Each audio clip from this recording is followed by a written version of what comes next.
Hello and welcome back to another episode of Honkai Star Rail.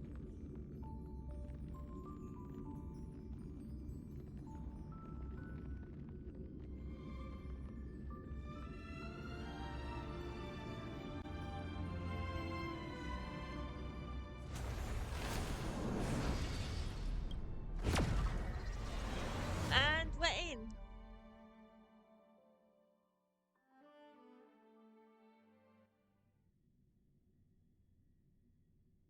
Should we continue with Boot Hill? I think we will. Yes, we'll continue with Boot Hill. Because I'm interested to find out about him.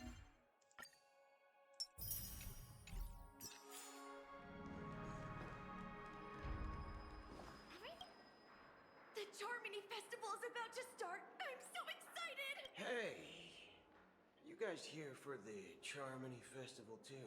Well, I didn't come all the way here specially for the festival. Honestly, I don't really even know what it's about. But I heard it's a lot of fun! Well, back in my homeworld, Anaria, we have festivals like that all the time. My dad threw me a birthday party one time that was just as extravagant as the Charmony Festival. Ooh. Come on!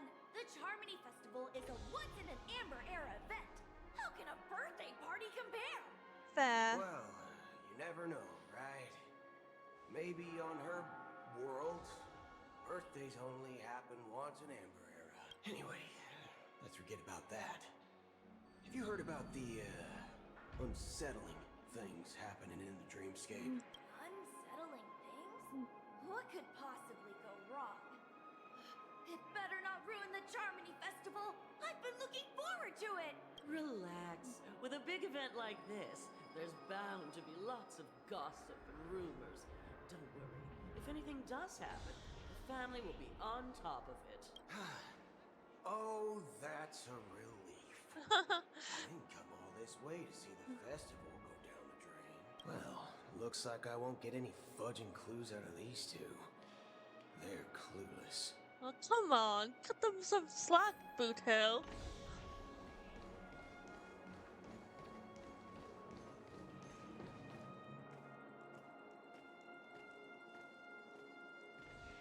He looks pretty cool, like.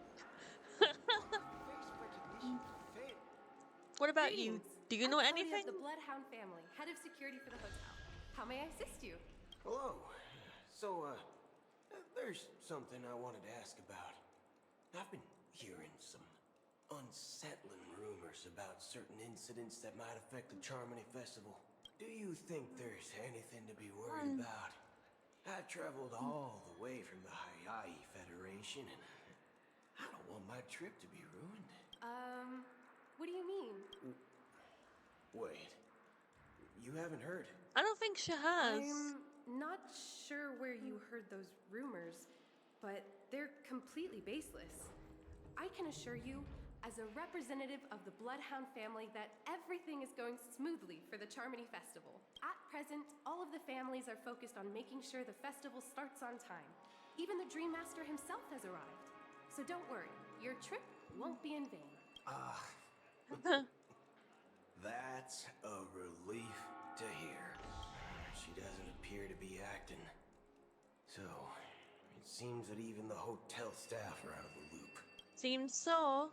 Now what? Back already? Hasn't she returned yet? Nope. I'm starting to wonder. Sending her to contact Sunday was a good idea. Neither the staff nor the guests seem to know anything about what's happening in the dreamscape, and wherever we go, all we see is people enjoying themselves. Definitely not a good sign. I agree. Another unusual thing is that the Oak family is supposed to be in charge of organizing the council and managing everything inside and outside the dreamscape. I However, walked around the hotel, but didn't meet a single member of the Oak family on such an important day. Well, I'll be forked. If I remember correctly, the head of the Oak family is that Sunday guy, right? We shouldn't linger here too long. let's go back to the Express for now. Not so fast. Have you ever robbed VIPC, bro? Bro. If you run away now, everyone will be chasing after you. Are you suggesting we sit here and do nothing? I wouldn't say do nothing, but let's stay put for now. Even if the family has ulterior motives, they couldn't have anticipated us showing up here. We're the surprise factor for them. They True. don't want to attract unwanted attention from certain outsiders, so they won't do anything reckless. See? The IPC lackeys are keeping a close eye on this hotel. If I were a family member, I'd find an official excuse and keep the surprise factors here. If we just wait here, that would be like walking into their trap. Of course, we don't need to walk into their trap. I gave a backup plan to the memo keeper. If it turns out we won't be allowed to enter the dreamscape, she'll order a drink for me in the VIP lounge at the hotel. In reality, Oh, that's clever. A secret signal. that's right. Oh, a concrete object can indeed help the memo keeper establish a connection with you. But Boot Hill, if you have more backup plans in the future, I hope you'll let me know in advance. I'm sorry, but it's one of my quirks.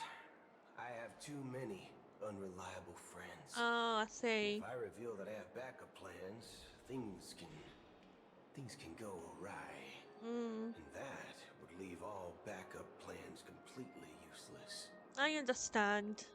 How do we get into the VIP lounge? Oh, I have no idea. This is where my street smarts come into play. But I trust that he knows what he's doing.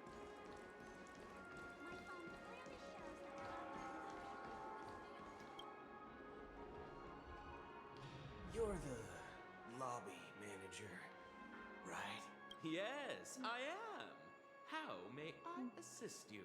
We're the Nameless from the Astral Express. We wanted to check in, but there's something wrong with your system. The lady at the front desk said she would contact the manager, but now she's nowhere to be found. Now, we've been waiting here forever without any food or water. What the fork, man? Is this how the family treats its guests? Is this your idea of street smarts? Starting an altercation? It's called standing up for your rights. I apologize for the inconvenience. Please wait while we try to contact Mr. Sunday. I'll arrange 2 premium seats in the VIP lounge so you can rest there while you wait. See? Just like that. Just don't call yourself Nameless next time. Oh. Wow, this bar's something else. Certainly worthy of the planet of festivities. So wait, where do I sit? No, that's not what I want to do. I want to find somewhere to sit. Oh, do I speak to Anderson? Good evening, gentlemen. Hey, I have an order for a bottle of Donna's White Oak. Can you help us find it? Donna's White Oak. I think there might be a misunderstanding. We don't serve that here. Oh, no way. Are you sure you're not mistaken? If someone had reserved such a beverage, I would definitely remember it. It sells for hundreds of thousands of credits per bottle, after all. I couldn't afford to cover for such an item if it were broken or lost. That's strange. Well, could it be that the memo keeper couldn't afford it?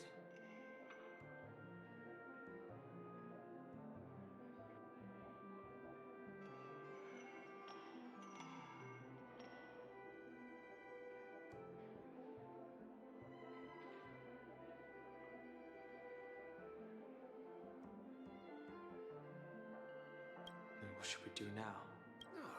No need to rush. Let's grab some drinks first. Maybe I arrived too early and he hasn't come yet. Let's see what kind of juice malts you all have here. here. Well, give me a glass of Hinum Valley, 40 years. I'll have it neat. No ice. Wow, that's the most expensive one on the list. You have a taste for the finer things. He sure does. It's on the house, anyway. What can I get for you? Anything you recommend is. Then I would recommend today's special, Glass Village. It's classic Soul Glad mixed with Laboom juice. It's Laboom refreshing juice? and suits your cool demeanor. Just 1 minute. This flavor. Dynamite barbecue with rocket fuel. Ooh, really hits the spot. Truly, the finest sherry cask-aged malt juice in the cosmos. Dynamite barbecue with rocket fuel. Is that really something that humans enjoy? Rocket fuel? Hey, this guy doesn't know anything at all. As long as you're satisfied, dear guests, please enjoy. They're not subtle, are they? He's Let's not give the subtle at memo all. keeper another half-system hour. If she doesn't show up, we'll need to come up with a new plan. In the meantime, let's take stock of the situation. What do you think? The situation is unclear. Something must have happened on the planet of festivities, but the public is unaware of it. Someone in a position of power within the family must be covering it up. It's unusual for the followers of the Harmony to invite other factions, let alone the IPC and the Masked Fools. If what you said about the Emanator of the Nihility is true, the situation in Penacony is a little complicated, to say the least. Yeah. Actually, there's something else I'm concerned about. Regarding Acheron. What? As you know, the faction that follows the path of the Hunt are some of the most dangerous folks in the cosmos to mess with. I mean, who in their right mind would impersonate the Xianzhou Alliance or the Galaxy Rangers? It's like asking for a death wish. Isn't there a saying among the Xianzhou people that the Rainbow Sect lets their Lux Arrow do all the beating? Talking. Do all the talking. You know what I mean. Even though the Galaxy Rangers have been out of sight for years, we've been keeping an eye on this region. Even the dumbest criminals know better than to mess with the Annihilation Gang, much less the Rangers. But that Acheron lady, she doesn't seem like a lunatic at all. On the contrary, she's highly logical and organized. She knows exactly when to hold back and when to strike without mercy. And do you believe that someone like her would have an ulterior motive for impersonating a Galaxy Ranger? I'm not entirely sure, but I do have my suspicions. Maybe she knows a Galaxy Ranger, or perhaps she's trying to lure us out for some reason, which I can't figure out.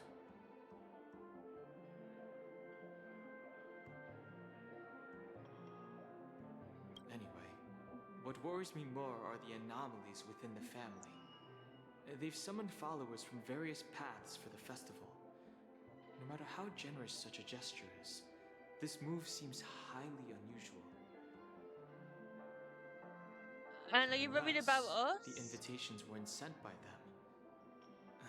If that's the case, it's even more intriguing that the family insists on organizing the Charmony Festival, despite the chaos. Maybe it's Shipei the Harmony pulling the strings. You find it beyond human understanding because it wasn't arranged by humans at all. People do stupid things out of irrational impulses. They abandon their principles when self-interest is involved.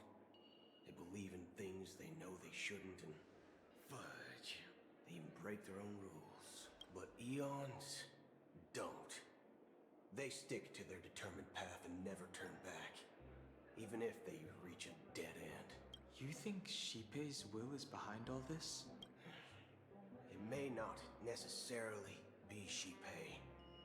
There's definitely some higher entity involved. Yeah, something's up. I know it may sound pessimistic, but if human free will were reliable, why would we even need Galaxy Rangers?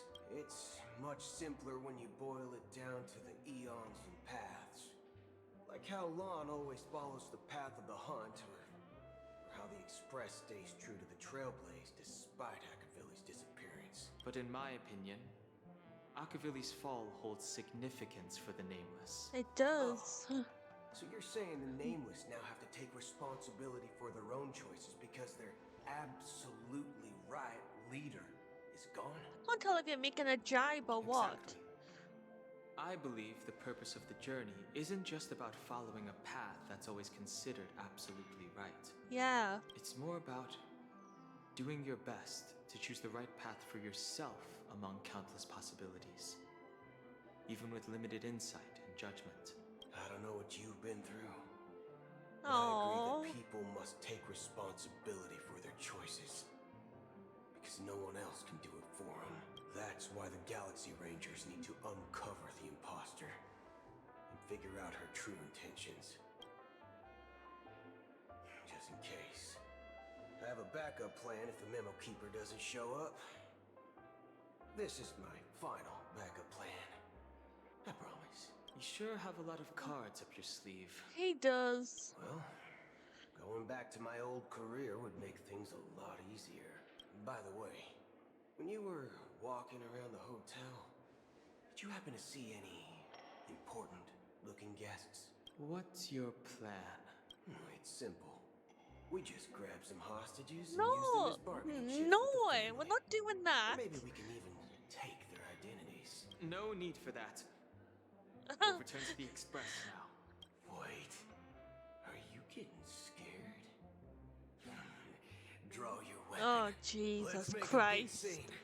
Are you leaving, esteemed guests? Would you like to cancel that As Donna's White Oak you just ordered? Huh? As Donna's White Oak. But didn't you just say? Ha ha. Looks like you are a bit intoxicated, esteemed guests. You ordered a bottle of As Donna's White Oak just a moment ago.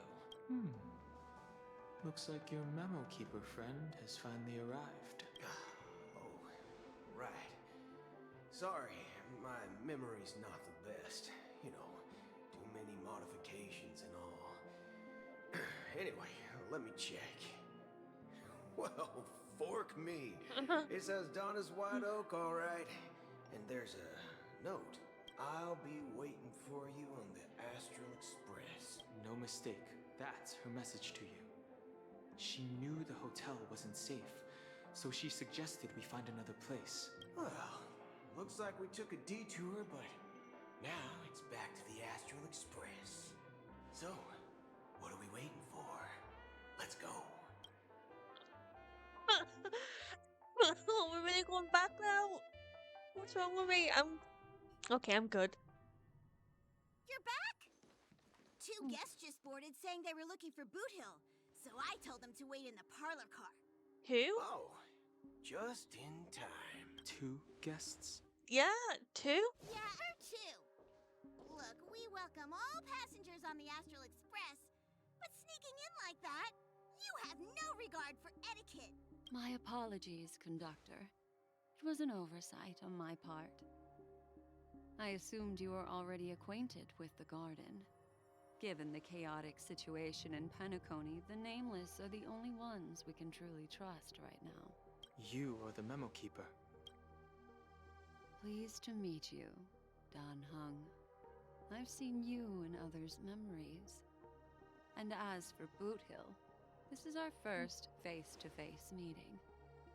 I hope you enjoyed that bottle of Astana's White Oak. You sure have a refined taste. Finally, Memo Keeper. Well, let's cut to the chase. Spill everything you know. That's precisely what I intend to do. But before that, please allow me to introduce myself. My name is Black Swan, and I serve the Garden of Recollection as a Memo Keeper. As for Acheron's story, I'm sure she knows it better than I do. Oh, hello, Greetings. Acheron. I'm Acheron. What?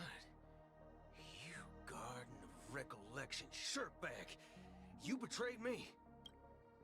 I apologize, but she did that at my request. Due to certain reasons, I have been exiled by the family. Thankfully, this memo keeper came to my aid and helped me escape their surveillance unnoticed. To be honest, it was more like stalking than helping. And the process was far from unnoticed. But we did escape. I asked her to guide me to a place beyond the family's reach and to contact a few trustworthy individuals. Namely, all of you. Trustworthy? Okay. Son of a nice lady.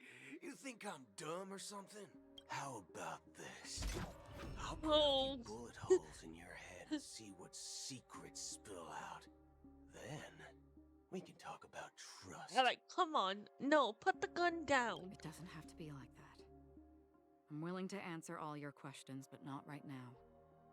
If my cover hadn't been blown, we might have had more time, but at the moment, we don't have any other options. No other options? What do you mean? Yeah, what are you talking about, Acheron? This is the only way I can ensure everyone's safety. I kindly request an immediate warp jump out of the Astana star system. Oh boy. This passenger is requesting. As far as I can tell, she's not a threat and seems to be telling the truth. I've briefly traveled with your companions and know their whereabouts, Dan Heng. Please rest assured, your nameless companions are Oh, safe. he's so in worried your about us. As for Boot Hill, you may have guessed. I've been waiting for you. Galaxy Rangers are known for their elusive nature and limited contact with each other. So this was the only way I could reach out to you. Only by doing this can I find a true Galaxy Ranger and fulfill a long-standing promise. To return his relics to their rightful owner. Huh? Someone once told me that every rainfall is like a gift from the heavens. A sign of their mercy upon the world. Raindrops are said to be the tears of the gods, shed in response to the sorrows of the world. Their constant pouring is a reminder that the gods haven't abandoned us yet. So, how long has this rain been going on for? I used to believe, just like you, that it would eventually stop. Years and decades passed. And in the end, such hope faded away before the rain did. Are they hands and arms? Looks like the god you mentioned doesn't exist after all.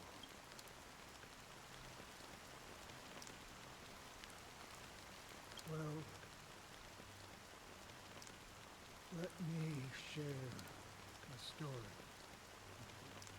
Mortals who walk the paths are like sailors on a vast ocean, leaving behind a trail that creates countless ripples of possibilities. These ripples last longer than the fleeting lifetimes of humans, and for some, their presence leaves such a strong mark that it's reflected in the waves. Like those shadows on the ocean. Sinthirsters, the obsessions of the Pathstriders. They emerge from the depths of IX, seeing themselves as masters of their own destiny, unknowingly repeating the actions of their past lives. They emerge from the nihility and head toward it, leading purposeless lives. However, these hollow phantoms were once my dear companions, Oh boy. a group of Galaxy Rangers.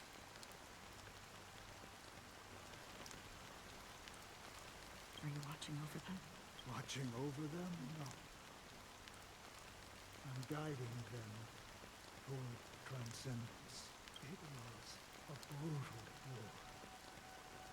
crusade that shook the universe. The universe witnessed the fall of Zuro, the Lord Ravager, but it came at a price. A price so hefty that only those who were there still remember. The unwavering determination of the Hunt followers persists even in death. So someone must guide these lost souls to their life beyond. They were heroes in their time, and they shouldn't be reduced to mere puppets of nihility. As for me, I've suffered too many Oh, losses this is on sad. the battlefield to advance any further. And that makes me the most fitting person to carry out this task. But you know, these sin thirsters, they're not who they used to be. Does this seem pointless to you? Well, some tasks have to be done, even if they are pointless. I can help you. For what? Huh? The meaning of the nihility. That's what I've been seeking. I see. After all, this realm is off limits to ordinary souls, right? Thank you, stranger. I wish that you find what you seek. Before we part ways, I have one more question. It is true that their actions and even their entire lives may seem pointless from our perspective. But if, and it's just an if this is what the departed ones expected, should we try to change it? A good question. And a profound one. I don't know the answer. What I do know is that one day I too will pass away. And when I bid farewell to this world, someone will stand at my grave and place a bouquet of flowers on it.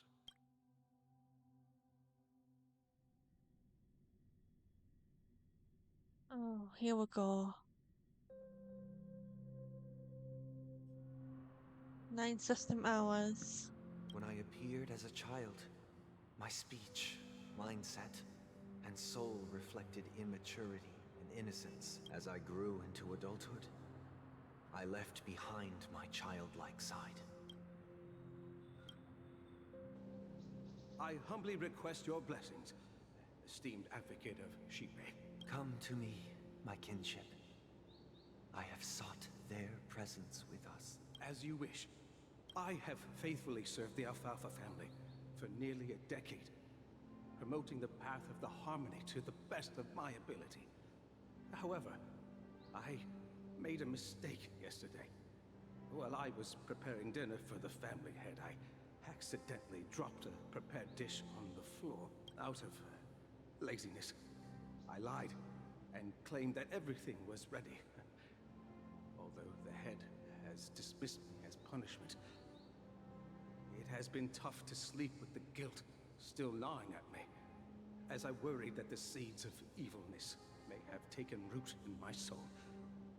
So, I confess to you now to seek atonement for my sins.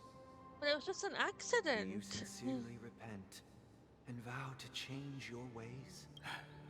Yes. Have you examined your soul and confessed all your sins? Oh. Yes. Are you willing to accept the process of atonement? Yes. What's the process of atonement, Sunday? Very well. Show your dedication and goodwill to the family, and you shall be reinstated among them. Now, please, leave in peace. Oh, praise Shipe. And thank you, esteemed advocate. Next, please step forward.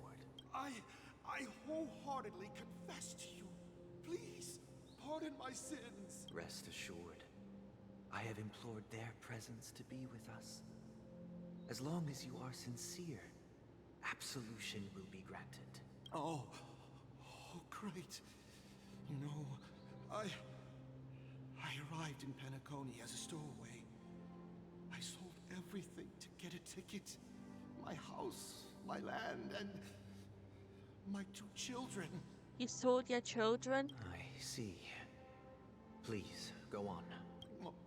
My children were starving, and I hoped they'd have a chance at survival if they became slaves here. What? If I can strike it rich here, I'll lift them out of that situation and give them the life they deserve. But the Bloodhound family got wind of it. They're on my tail, hunting me down. I thought I could bring my kids here. It was all my fault. All my fault. The family is ready to forgive all sinners. I'll ask the Bloodhound family to cease their pursuit. You don't need to live in fear anymore. Oh, thank you. Thank you. I'll work my hardest to redeem my children and make them part of the family. Praise the harmony. Oh. Next, please step forward. Well, that was something, alright. Long time no see, Mr. Sunday. The most esteemed individual in Penacony, and the next leader of the Oak family, right? I have sought their presence with us. Let us proceed. Sure. Let's just get this over with. I have sinned. Please forgive me.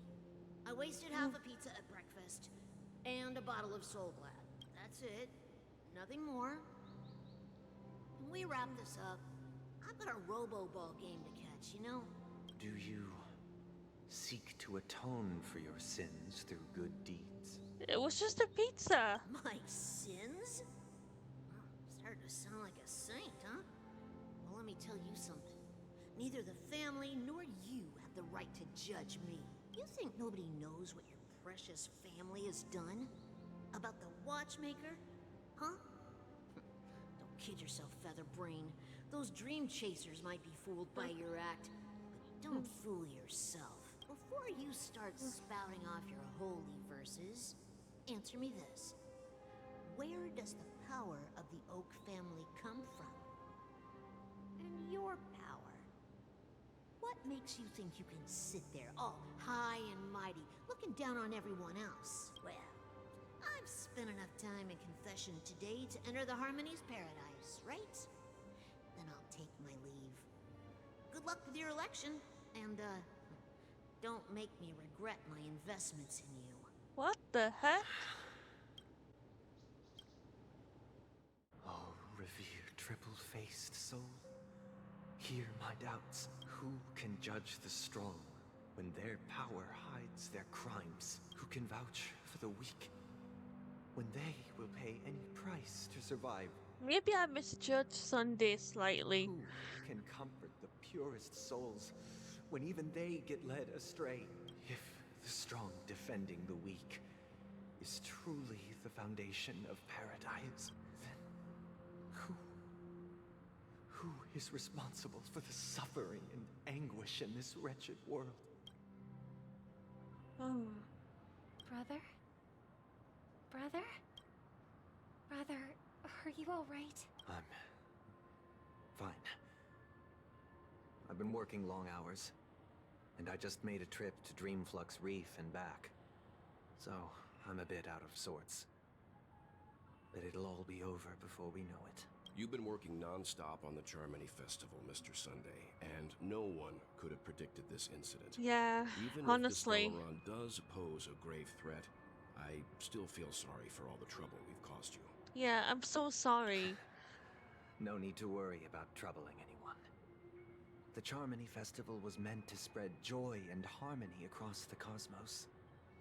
But now that we know the truth, I'm afraid we'll have to cancel it. Oh. It has always been our wish to make everyone happy, so... We'll do our best to explain everything to the Dream Master. I'm sure he'll understand. I'm not so sure about Even if that. the negotiation does not go smoothly, I'll refuse to go on stage. Without the Chordmaster, the Harmonious Choir would not arrive, and the Charmony Festival would be just a grand performance, and nothing more. I'm relieved to see your determination. You know, since arriving in Penacony, we haven't had any contact with this Dream Master himself. I'd heard of the heads of the 5 major lineages, but the Dream Master is a mystery to me.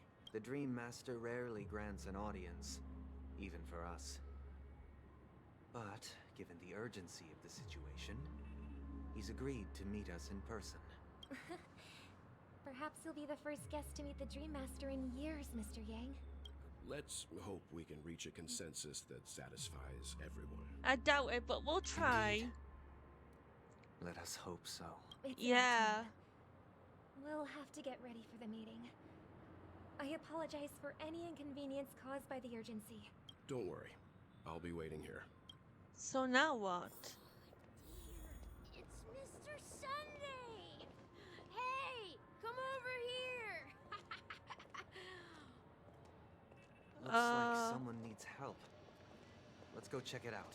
Yeah, hey. Mr. Sunday. Hey there! Okay, see the moon in the sky? It's about the size of the cap on my Soul Glad bottle.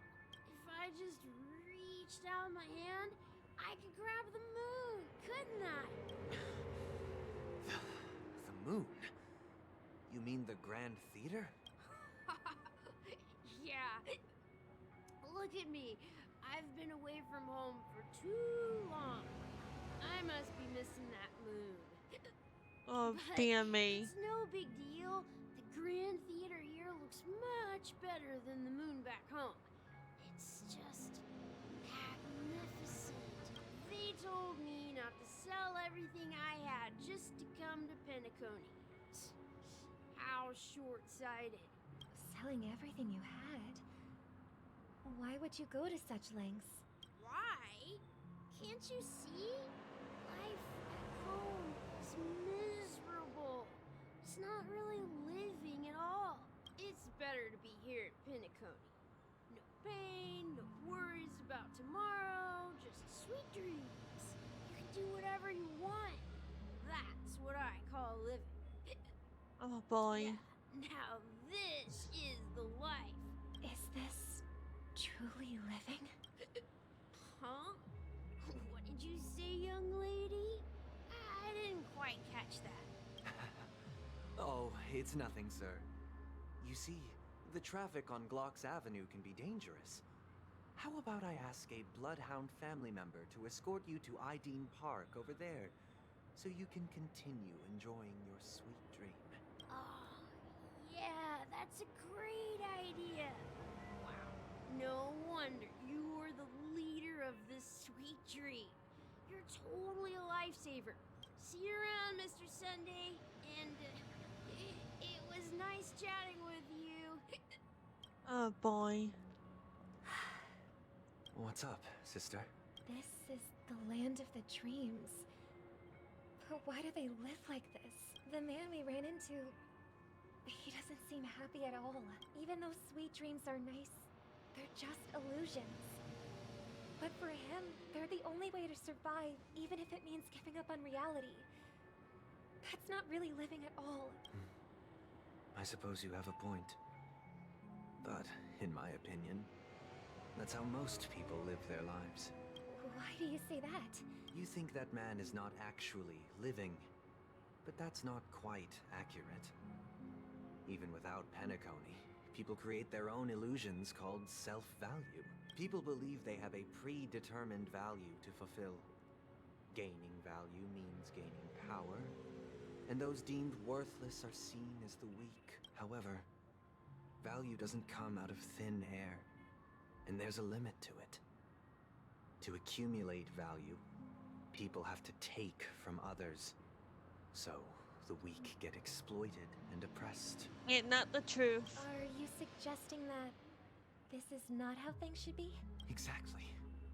But, ironically, people don't think there's anything wrong with it, because they uphold the illusory notion of self-value. And even the weak believe in it, the survival of the fittest.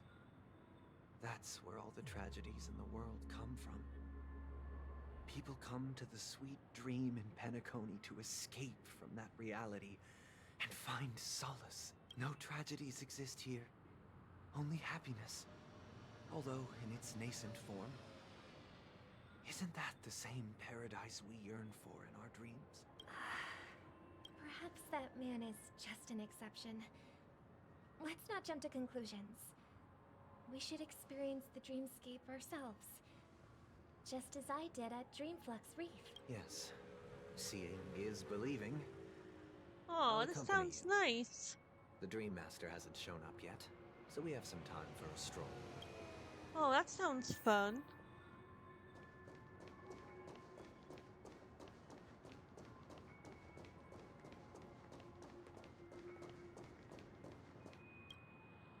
Glad to meet you again, Robin. How are the preparations for the Charmony Festival coming along? We're all so excited about it. It's going smoothly. Thanks for making the trip to join the festival. You're too kind, Robin. It's a pleasure to have guests from all over the universe celebrating day and night. I can't stand being lonely or bored, so this jubilant dreamscape is perfect for me. But if this went on forever, would it get boring too? Nah, not at all. Who would get tired of having so much fun?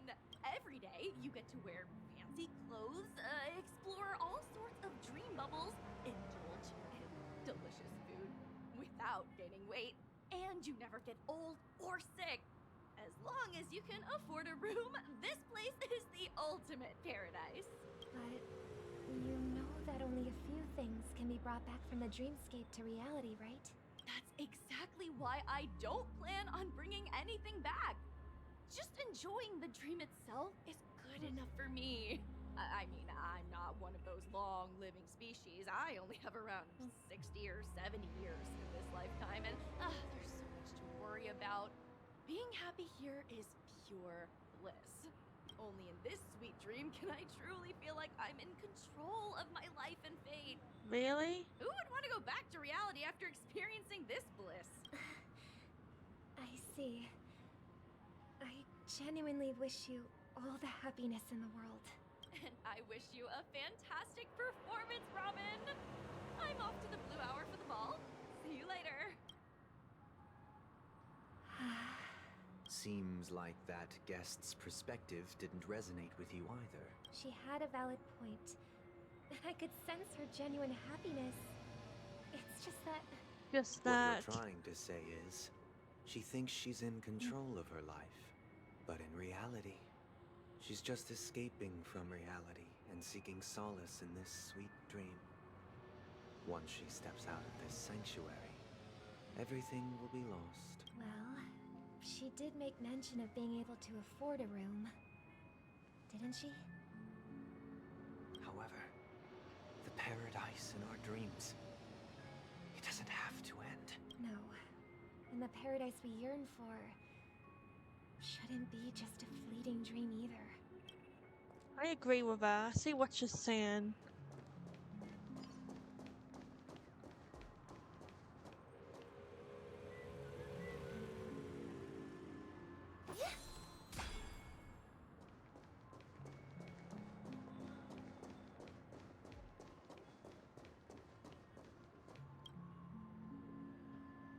The scenery in this dreamscape is truly breathtaking, isn't it?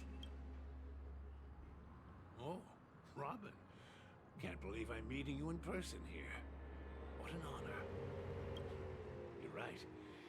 Even though time stands still in this dreamscape, it always feels fresh. I find something new every time. A philosophical mind. I hope I'm not intruding. Oh, not at all. Now, with little time left, I yearn for meaningful conversations, especially with someone as esteemed as you. Do you mind if we chat? It's my pleasure. No need to be formal. Just speak your mind. You said, with little time left. Please, Forgive me for being blunt. But is that why you came to Penacony? Yeah. I was part of a war, and while escaping from the Sarkosian mothership, I got exposed to some radioactive materials. That's terrible. And then, all my comrades died, and my hometown was wiped out by neutron bombardments. I couldn't bear to live. Everything I knew gone. Oh. That's when I heard about a possible solution here, so I came. How heart-wrenching. I hope the family has been able to help you. They have, and I'm truly grateful for that.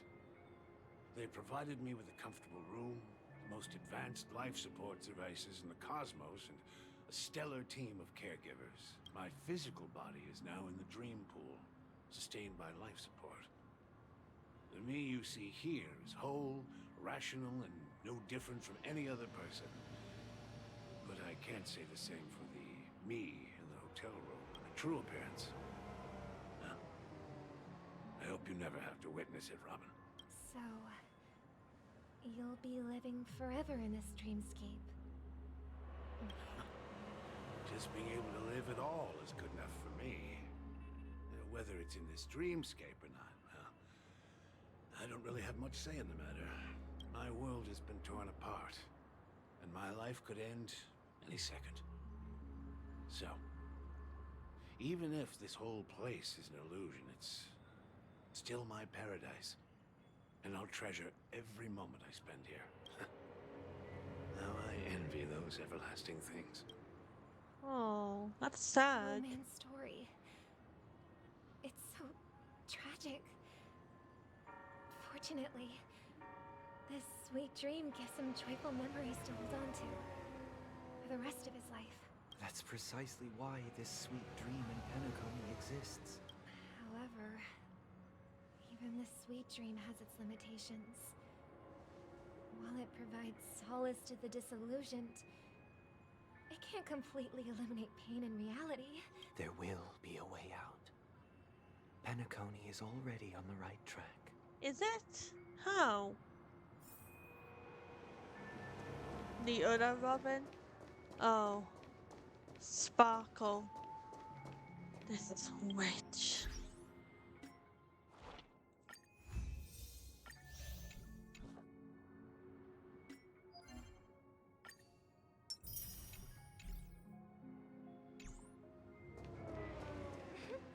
Look what we have here. A lovely young lady. Oh god. Wait, is that me?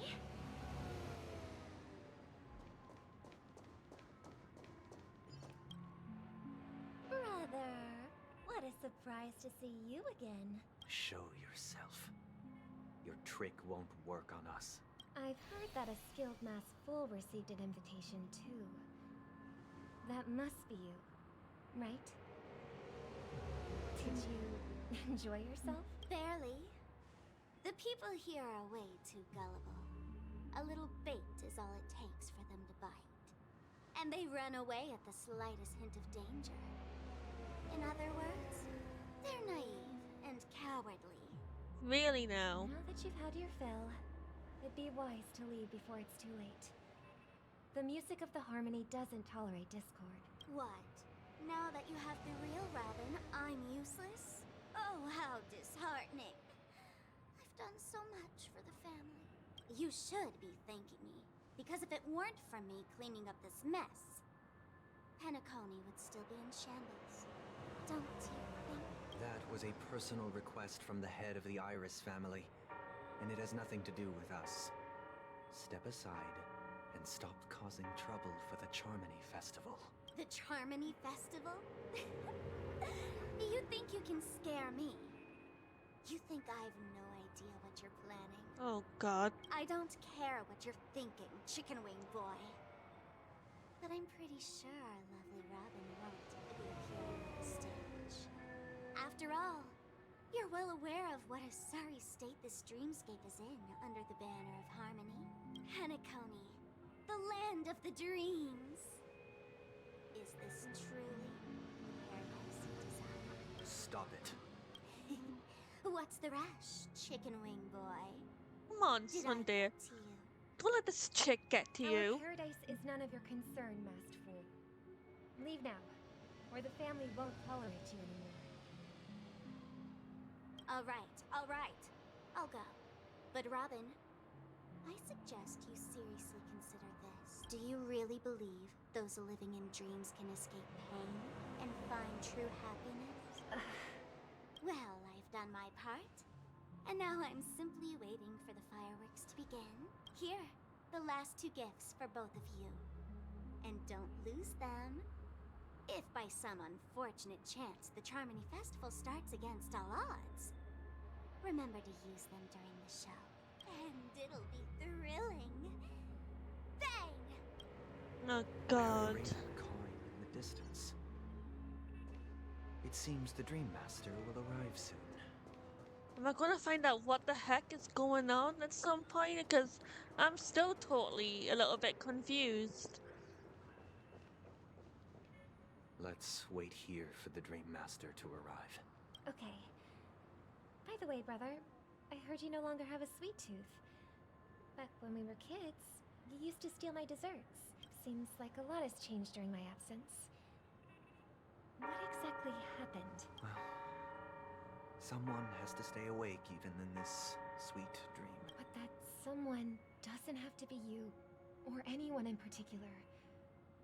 You're carrying too much on your shoulders, brother. You are. The paradise in our dreams. It shouldn't be like this. Penacony is nothing more than a dream.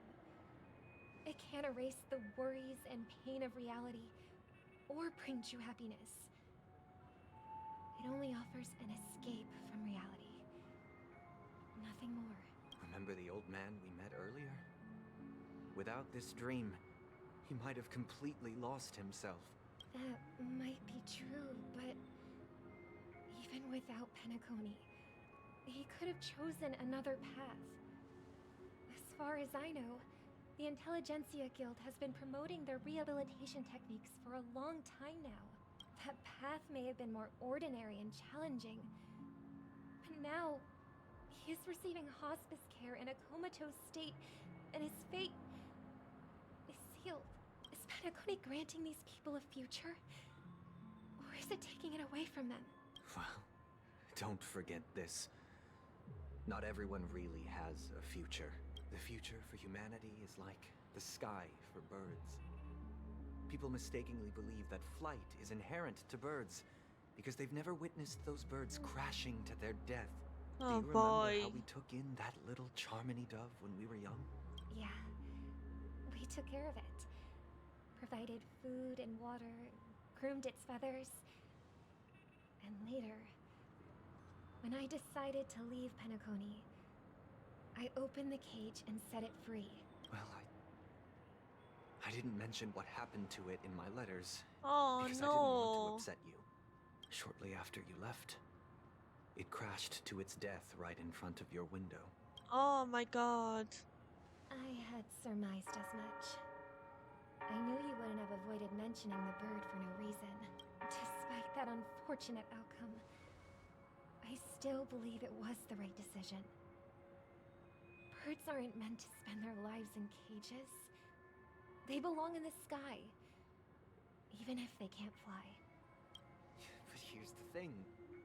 If there are birds in this world that can never fly, can we really assert that they belong in the sky? Are you implying that the same goes for humans too? Let's take the Astral Express as an example. The Nameless made tremendous efforts to bridge worlds, gaining fame across the universe. However, only a few extraordinary individuals can endure such a perilous journey. That's because the pursuit of the Trailblaze exceeds the capabilities of ordinary humans. Otherwise, why would this path be filled with broken rails, an abandoned express, and even a fallen eon? That's just sophistry. If that were true, then only the powerful would have the right to determine the future. I like Robin. Unfortunately, that's exactly what happens. Another name for the future is self-value.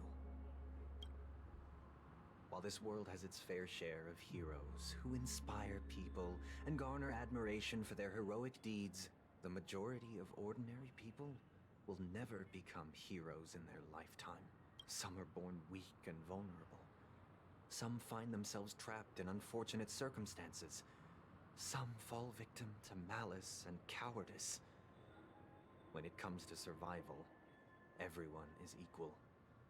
And the weak can only watch as their value gets constantly diminished by external forces. That's why we should care for the weak and support them as if their suffering were our own. That's what the Odes of Harmony have always taught us. While the Harmony holds noble aspirations, the strong will always be strong, and the weak will always be weak. Even in this carefree dream. Jeez. Human nature contains greatness, but it also harbors inherent weaknesses that can't be eradicated. In the end, if people can't even secure their own survival, they won't care about the illusory future of equality. As long as the law of survival of the fittest prevails, there will always be fledglings crashing to their death. But if people don't live for the future, do they merely exist for survival? If even you, my brother, don't believe that the Harmony will save the weak, then which Eon can make our dreams come true? People often forget that when the first bird took flight, the entire world envisioned a future where no more fledglings would ever crash to their death. This is morbid. Are you reading, sister? What are you reading? Mr. Gopherwood gave me a picture book. It's about the story of the harmonic strings. If I could become a chord master, I'd like to summon Dominicus, the harmonious choir. I want to sing with everyone and spread our wishes so that all can feel happiness and joy. I see. Then I would summon the harmonious choir too. Don't you have a wish of your own, brother? Of course I do. It's just that it Aww. includes your wish and everyone else's. I long for a true paradise where everyone can find peace. Then let's build a stage there and invite everyone to our performance so that both our wishes come true through the power of the harmonious choir. It's a deal then. Yeah, it's a deal. But how can I become a chord master? Maybe you'll have to become a star first. Oh, this is sweet. Alright, we're going back to the Trailblazer now. Okay, now what's going on? 8 hours. You're Oh. back sooner than I thought. Any results? Yes. And now, it's up to us to forge ahead. Since he's already carried out his last wish, my final mission is complete. But pardon me if I sound curt. It's good to have determination. The path Mikhail left for you is not an easy one to tread. That's Why fine. else We've would you have had chosen harder. to sleep in solitude, staking everything on some nameless in the future? Well, you have the numbers, and in numbers comes strength. So that might just delay your inevitable a little more. Got any more encouraging words? As I see it, relying on Welt's negotiations alone is far from enough. Regardless of whether the other party will be compliant, negotiating simply allows us to meet them as equals and won't grant us an upper hand. Penacony is our rival's home turf, and we already have very few chips left to play with. Rather than idly sit around while the family's got us blocked off, an offensive approach might be a wiser course of action. You think so, We're Himiko? more familiar with the Stellaron's properties than most, And since it's the key to stabilizing the sweet dream, it's vital to the family's interests. By attacking their core interests, they're bound to retaliate hastily. And as the saying goes, haste makes waste. That's right. As long as we pose a threat to the Stellaron, either with words or otherwise, we have a chance at gaining the upper hand. But the problem is, on the eve of the Charmony Festival opening, how exactly are we going to get close to the theater? Family security will be airtight, and if we brute force it, even if we succeed, it's too risky. So, no one's gonna say anything? Then I'll raise my hand. I know the answer to this question. Do you?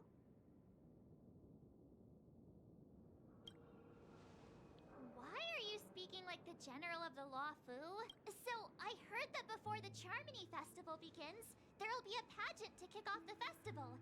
It's called the Soul Glad TM Festivity Auditions, or something, and it's going to be held in the moment of Scorch Sand. As long as we clinch the top spot, we'll be able to attain the title of Festive Superstar, and be able to personally bask in the graces of Miss Robin. Not that that's important. What's crucial is that we can enter the Grand Theater before the audience arrives. So, how do we go about participating in these festivity auditions? I've already procured special invite tickets from Miss Robin's fan club.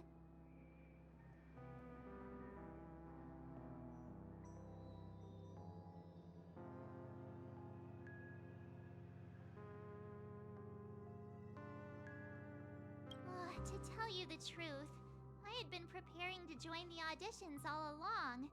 But now it looks like even if I scrape through, I probably still won't have the chance to shake Miss Robin's hand. So they're still running this thing, huh? It was originally just a publicity stunt, set up by Mikhail to drum up attention. But it looks like it might be worth a shot. We'll follow Marge's plan. Mr. Gallagher, will you be joining us? I'm afraid I won't have the time. As a virtual character, I've already completed my final mission. So now it's up to us? Whether Penacony can awaken from this dream is all down to you. Should we ever cross paths again? I'd love for you to visit the Express. All right. I'll have to add to that data bank of yours you've got on the Express. And Miss Firefly, we thank you for all your support. We're faced with a formidable enemy. As long as the Astral Express and Stellaron Hunters' objectives are aligned, we're willing to cooperate with you. We've already come this far together. I'd like to join you for the rest of your journey. Yay! I'm pleased that we can finally fight shoulder to shoulder. I couldn't ask for a better ending. This is also the spirit of the Trailblaze. Now, everyone, let's prepare to move out. So now what do we do?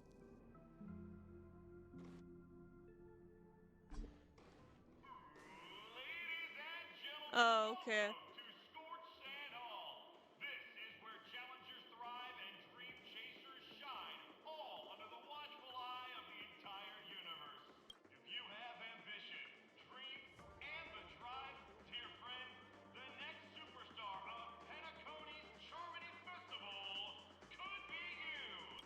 Wow, they've really outdone themselves. Oh, I'm starting to get excited. Here come four friends with spirit high and full of steel. Are you aspiring to be the superstars of the festival? Is he talking about us? Yes, you! There's no doubt about it. I see you have all the potential of a superstar in you. Excuse me, you four. What are you hoping to get out of all this? As the last group of contestants, how confident are you in overcoming all of the challenges? Would you be open to a brief exclusive interview with us? It'll be quick.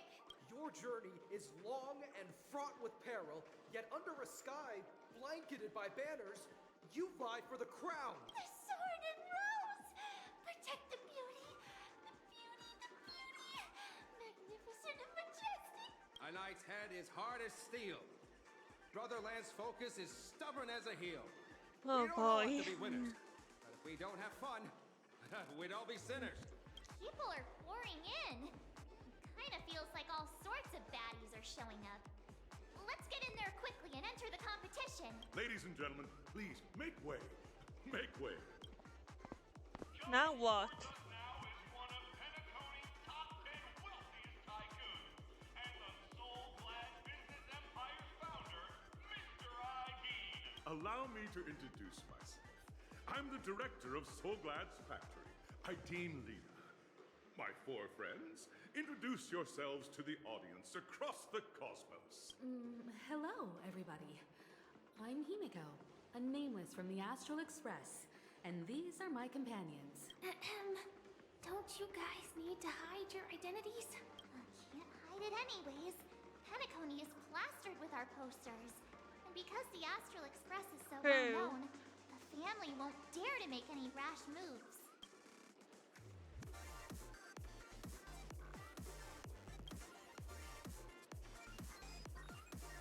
Hello, everyone! I'm March 7. I'm an ordinary girl who loves adventures. Hello, everyone. I'm Firefly. I am also an ordinary girl who enjoys adventures. So it's a bunch of nameless guests. This final face-off is bound to be spectacular. Time is precious. My four friends, come with me. Grab a bottle of Soulglad and make your dreams a blast. So now what happens?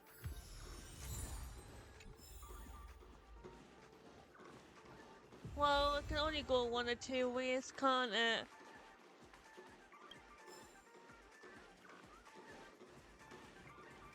This place is buzzing. That's Sure right. is. This venue is a miniature representation of that time known as the era filled with boundless possibilities. My gosh.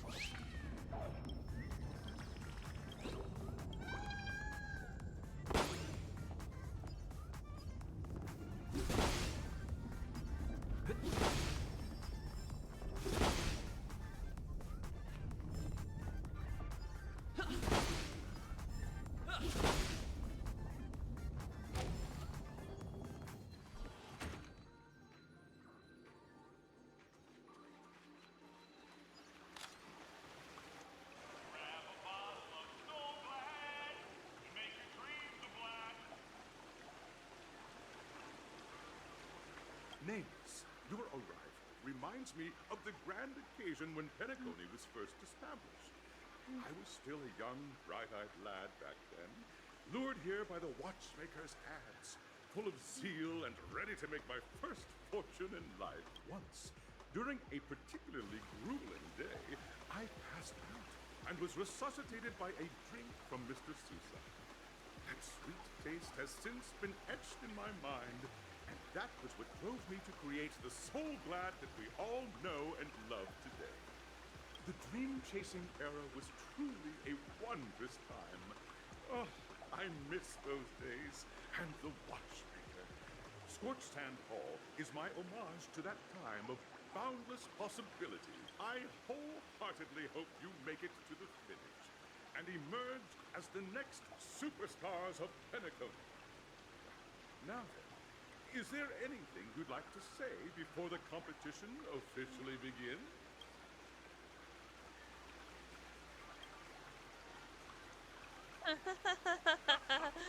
There's that, the ever-vigilant, trailblazing spirit we all know. Hey, you should really fix that defeatist mentality of yours. Miss March, how about you? Hello, everyone! Next up, get ready for the Mega March 7th Adventure, where I'm going to break the speedrun world record!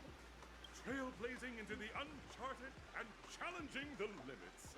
That's Miss March 7th for you. How about Miss Firefly? I hope that by the end of this journey, everyone will have achieved the outcome that they hope for. Ah, a wonderful wish. Miss Himiko, what are you expecting from your team? Safety first, everyone. Yeah. Simple words, but full of warmth. Waiting for you are 3 stages, each connected to that era. The first 2 stages offer 2 distinct paths to choose from, with unique challenges on each round. And In the last stage, you will face off against a champion who has defended the title to this very day. A beloved contender whose noble virtues are unrivaled. Those are the rules. Simple. Everyone clear? Now, I hereby announce that the 33rd Scorched Sand Festival of the 20th season, sponsored by Soul Glad Enterprises, has started. Okay. Everyone, as the Charmony Festival is drawing closer, we must reach the end as quickly as possible. Factoring in efficiency and safety, splitting up into 2 groups is the best choice. March and I haven't known Miss Firefly for too long and aren't overly familiar with her. It'd probably be better if the 2 of you paired up. Fine by me. Let's do it, all right? I don't have a problem with that. I'm good with this. We'll split into the assigned groups then. Let's not waste time. Yeah, let's do it.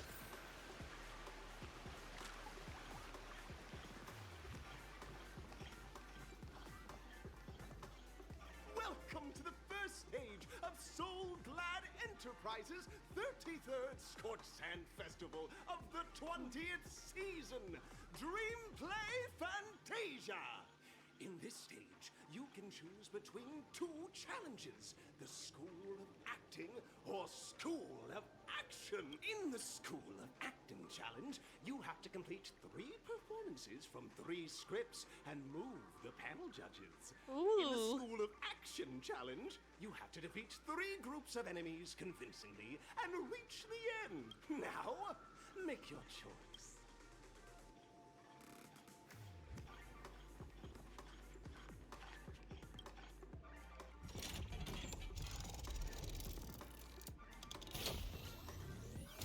Whoa. Whoa!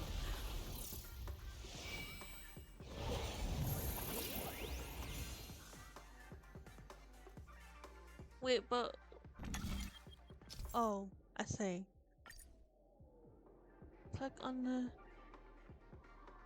How? What? Click on the... Oh. Oh yes, let's do the acting challenge. That sounds fun. Stage of dreams for those who dare to dream. Welcome to the School of Acting stage.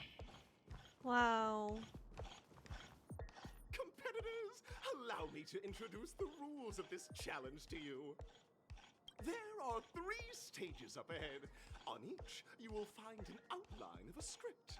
These 3 scripts were written by the legendary filmmaker, The Watchmaker, and depict various stories from Penacony's era of pioneering. Your task is to bring those moments to life, find the right words, and act convincingly to make the judges feel the script's intended emotions.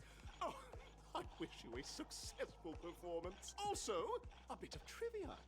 The record score for this stage is held by a participant with fiery red hair. His exceptional performance brought even the strictest Fiery red hair? Who's that? Oh, it's like he wasn't even acting at all. We are running out of time, so let's get this over with quickly. Good idea. How hard can it be, really? Oh, just take a look at this pair! Such star quality! Since you come as a pair, I'll prep a 2-person scene for you. You 2. Are you ready? Ready. Envision that you both, driven by the spirit of exploration, are arriving at the land of dreams that is Penacony for the first time. But instead of lush lands, you find yourselves amidst swirling sands and desolation, far from the paradise the Watchmaker described. You're driving an old clunker through the wilderness of the dreamscape, braving the cold wind, choking on the dust, and suddenly, a fierce memory zone meme blocks your path. Now, Mr. Greyhair, what line would you deliver to express your disappointment in Penacony?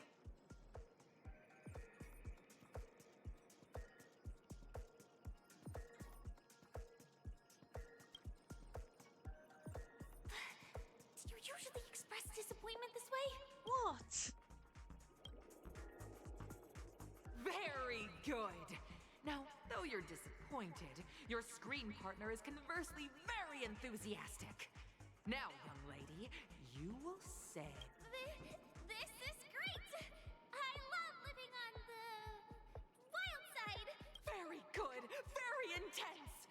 And then we cut to the story's next scene.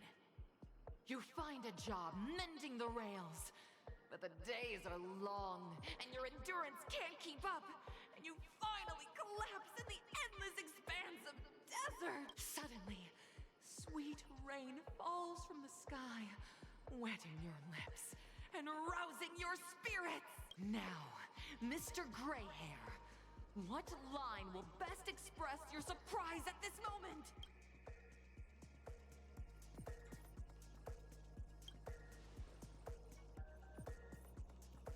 We're already at the next scene. You need to convey surprise now, not disappointment.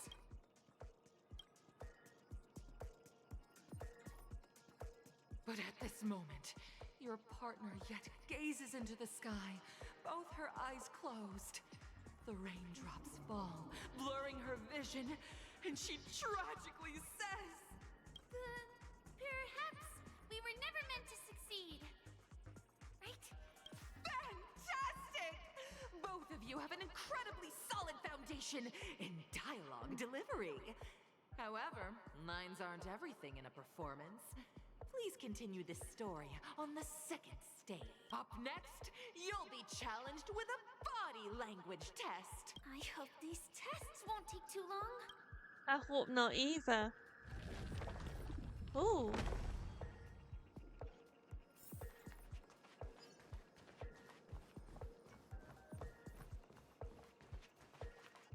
Here, you two are required to skillfully utilize body language to portray the story context I've laid out for you.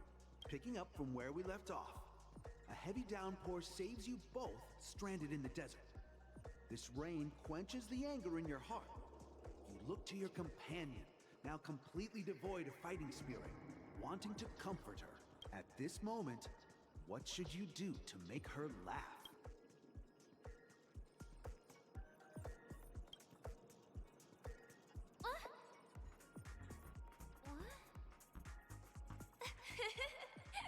Right answer. Your companion sees you rolling about in the sand and thinks about the arduous obstacles along this journey. She can't help but let loose a laugh, rekindling hope in her heart. And so this girl... I'm gonna get back on my feet and keep moving forward. A tug at the heartstrings! The story continues to develop. The heavy rain leads you both to sense a business opportunity. So you start venturing into the umbrella industry. But just as the business begins to pick up, competitors start flooding the market with low-priced goods, squeezing your market share. You have no choice. The goods you stockpiled at high prices have to be sold at a loss. This is a pretty self-destructive move, which drives your business to the brink of bankruptcy. At this moment, what would you, who refuses to admit defeat, decide to do?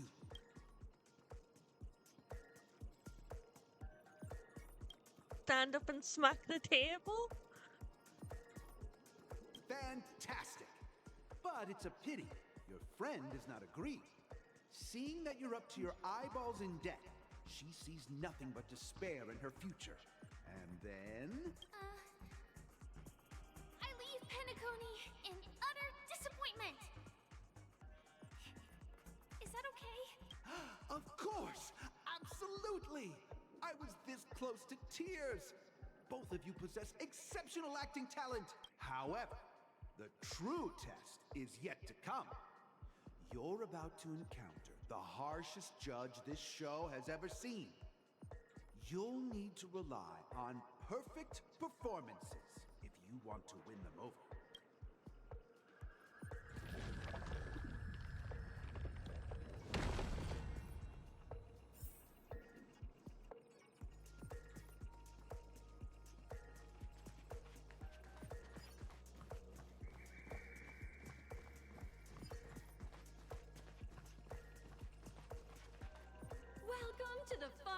stage.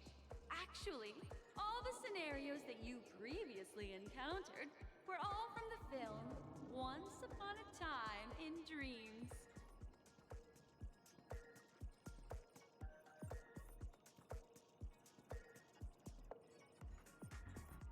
Two companions arrive on Penacony with nothing but a dream. Their desire for achievement is met with continuous setbacks. Ultimately, one continues on, despite spiraling into debt, while the other concedes defeat and leaves. Many years later, their paths cross once more in the thriving Penacony. Yet, they refuse to acknowledge each other because...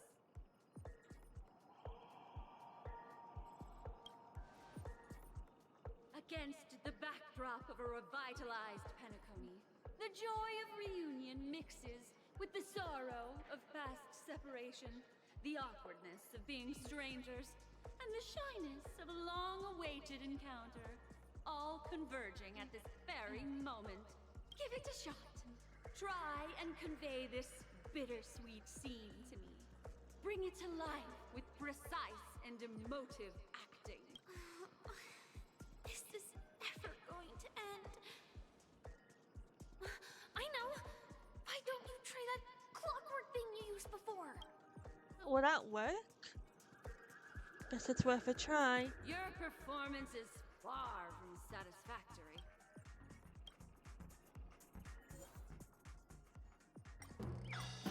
Let's make her happy. God! I never imagined that such a sad scene could be portrayed by you two in such a joyful and heartwarming way. Two people sharing a long, cherished friendship, as if time and status meant nothing to them. Huh? But we haven't even done anything! Is his imagination running wild again? Brilliant! Your portrayal outdoes the original. It's simply beautiful. Well, you wanted to speed it on. Stellaron is at stake.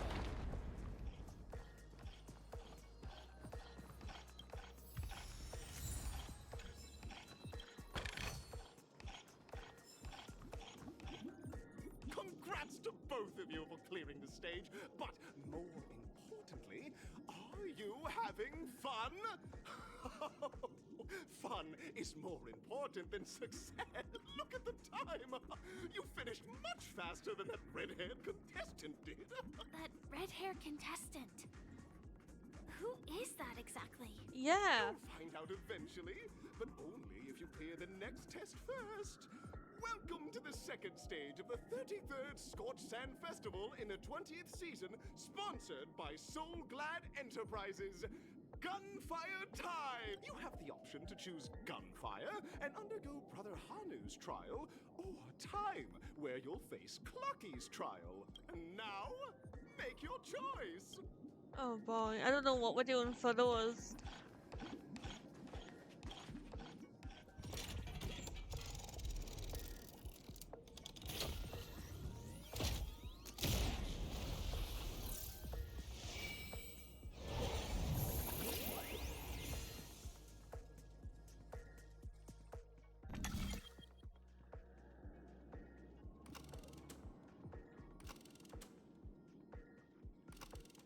I don't like time trials as a rule.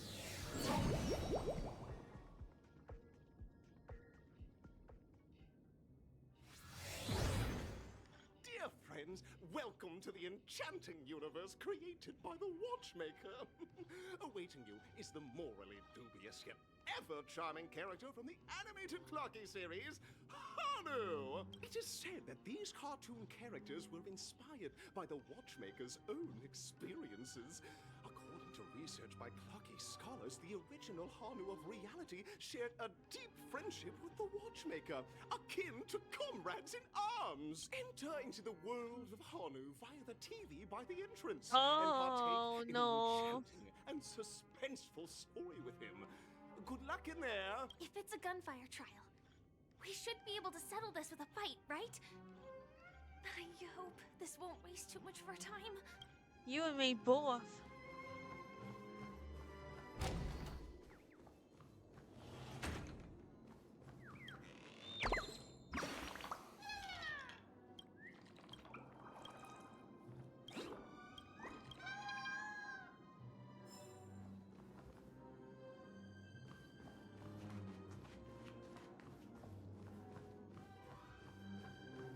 Ready? 1, 2, 3. Are we both in control of this Hanu character? Very good. Looks like you've got the hang of it. In this Hanu's Adventure episode, Boss Stone has gathered his battleships for an assault on Dreamville. All Buzzfly, Cousin Wolf, and Bombhead are all raring to go. The brave Hanu must thwart their advance and protect his home. Alas, Hanu presently is ill-equipped to fend off the malevolent mischief makers, which is why he is preparing to seek out the Puzzle Gentleman's aid. Go forth and speak to him. Oh God Almighty.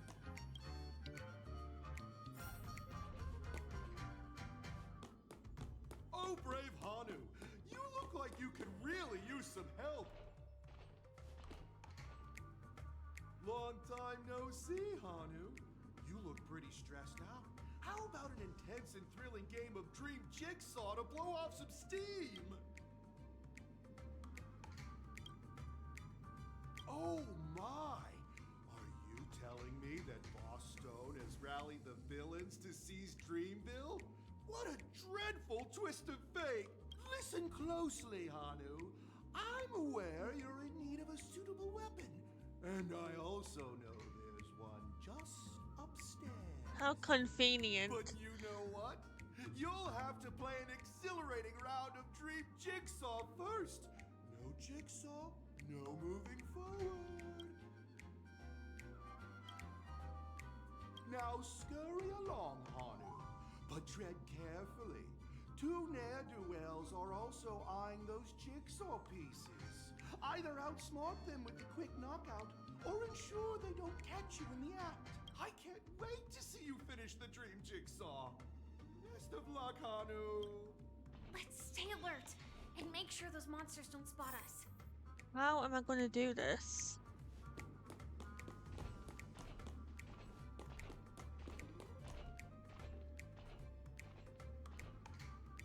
I have nothing to blow them up with. Look up there. If we can push that thing down, do you think that would do the trick? What thing?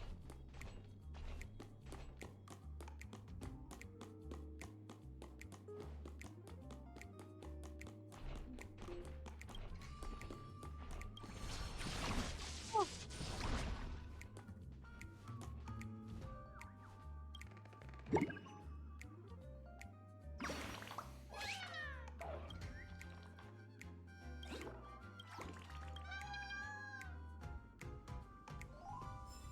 Oh, thank God.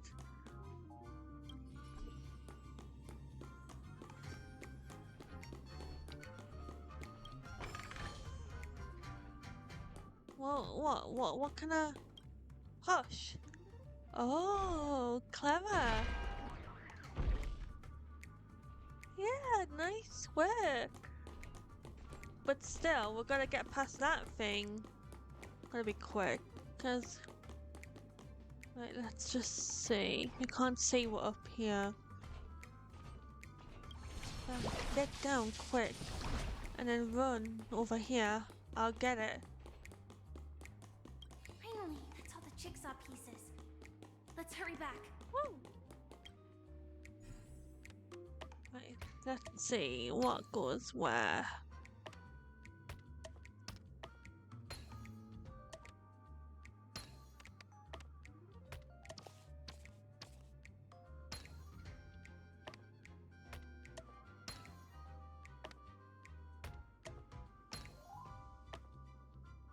Oh my! The exquisite sensation of perfect alignment! My organizational itch has been quite thoroughly scratched. Hurry now, Hanu! Touch touch that TV set and transform back into your old self. Then head upstairs. Your weapon awaits you there. Our perception.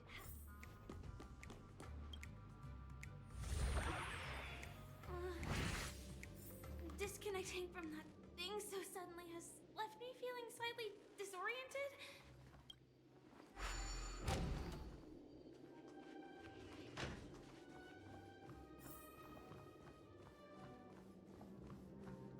Sea biscuit?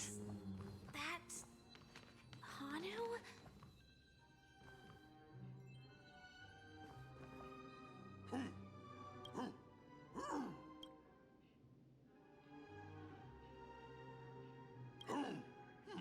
What exactly is he talking about? Tick-tock! It's time for me to make an appearance! Clocky? I can also see him. Is this character part of the show? In Dreamville, Clocky is everywhere and can do anything! Like right now! Well, thank I can be a goodness. translator! Tick-tock! Hanu says, battle! We must do battle! The enemy is at our doorstep, and we have no path of retreat for the future of Dreamville! Touch that suspicious-looking TV right now! Do I have to? They just jumped inside that TV. Sheesh. Logic in this plot and dialogue is really being pushed to its limits. Yeah, I know, right? Well, here we go again. Ready? No, not really. I am gradually getting used to this. Huh. Who knows? I might even be able to perform some high-level moves with Hanu.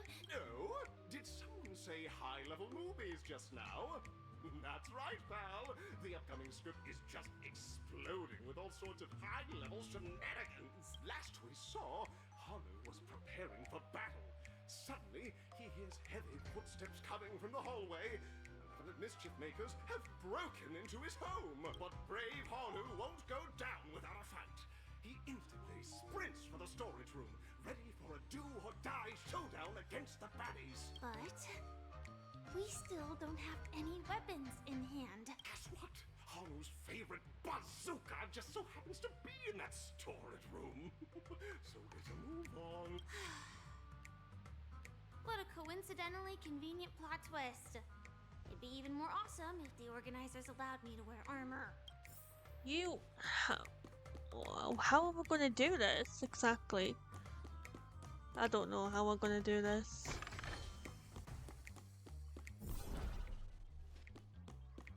The storage room. It's behind the shelves, right? Yeah.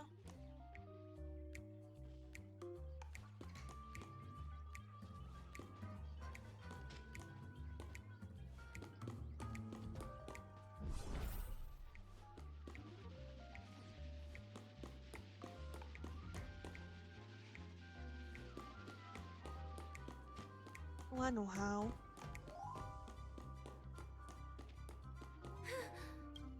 He was lying. There's actually a bazooka here.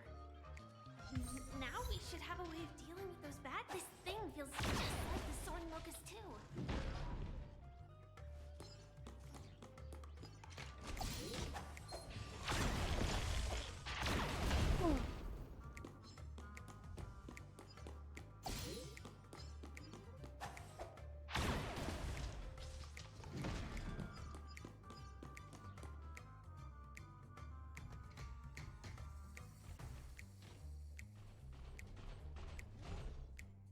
Careful. It looks like we've got more company. Get ready to fire.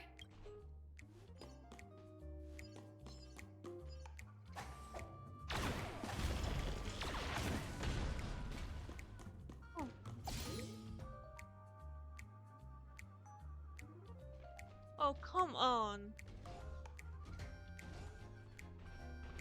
Oh, no. Here we go again. But no big deal. We're pretty handy with this bazooka now. I'm glad you're confident, Firefly, because I ain't.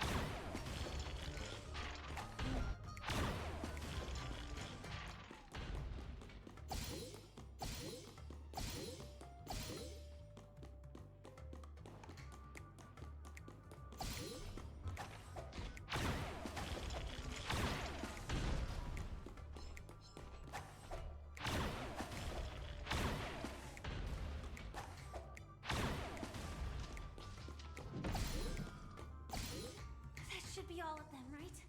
Oh my! He's on a streak! Everyone! The stage is complete! Quickly! Head through the TV to the next stage!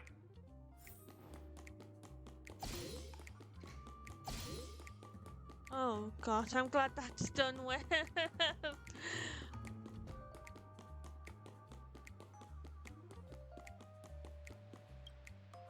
Thank God. Well, that's that. But it is gonna be hard to let go of this bazooka. Never mind. Let's hurry over to the next stage. Good idea.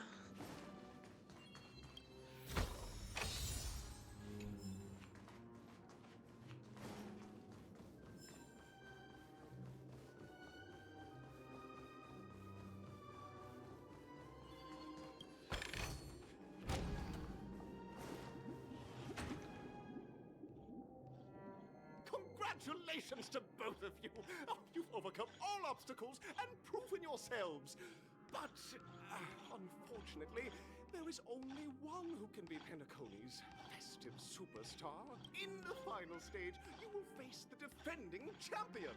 If you fail, you will lose the opportunity to become the festive superstar. Welcome to the 33rd Scorch Sand Festival's third stage Okay, of the that's 20th season. Sponsored by Soul Glad Enterprises, Superstar Showdown. But who is it? Red hair? Red hair. Somebody with red hair. I have no idea. Click on the Superstar Showdown Arena 2, Arena 1.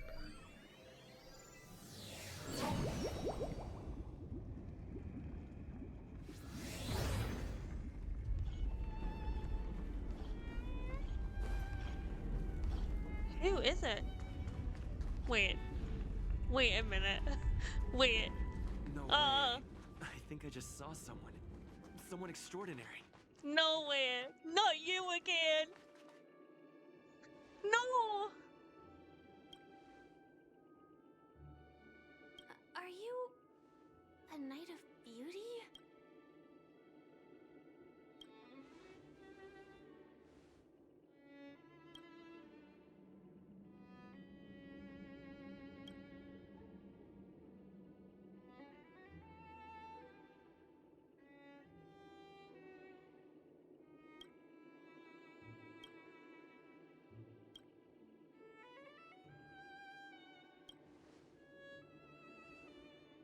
That's right. This magnificent dream is built upon the Stellaron and the countless sacrifices of many people.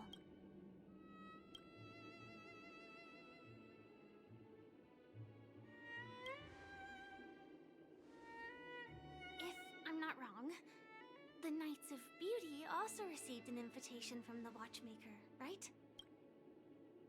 Actually, we've already met the Watchmaker. Yeah, exactly.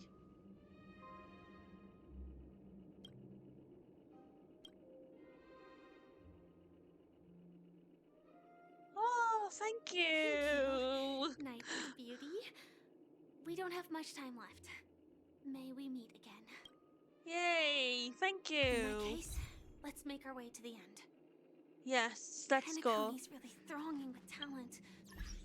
I hope we make it in time. Me too.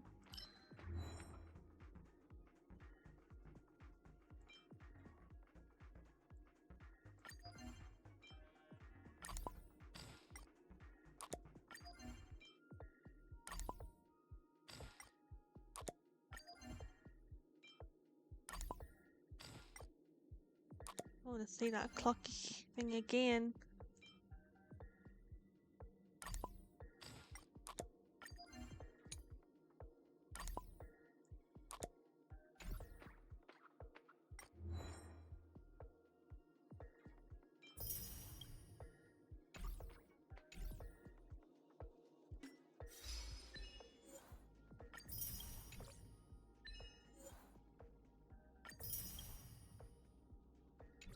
I'm glad it was Argenti and not someone else. They might have had a harder time.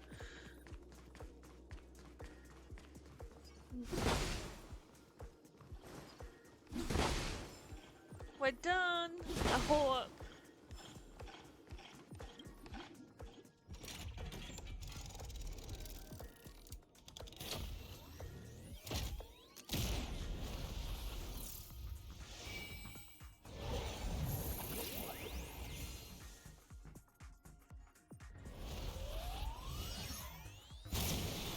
Yay! We did it! I think.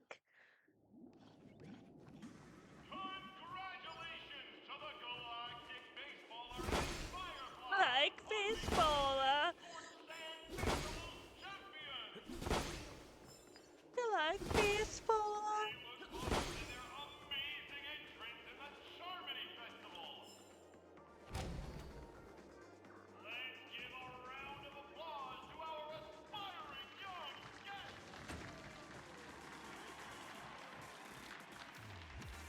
Oh my god, that's amazing.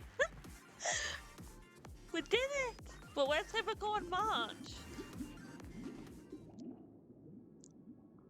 Oh, there they are. Congratulations to the both of you on becoming the festive superstars of this year's Charmony Festival.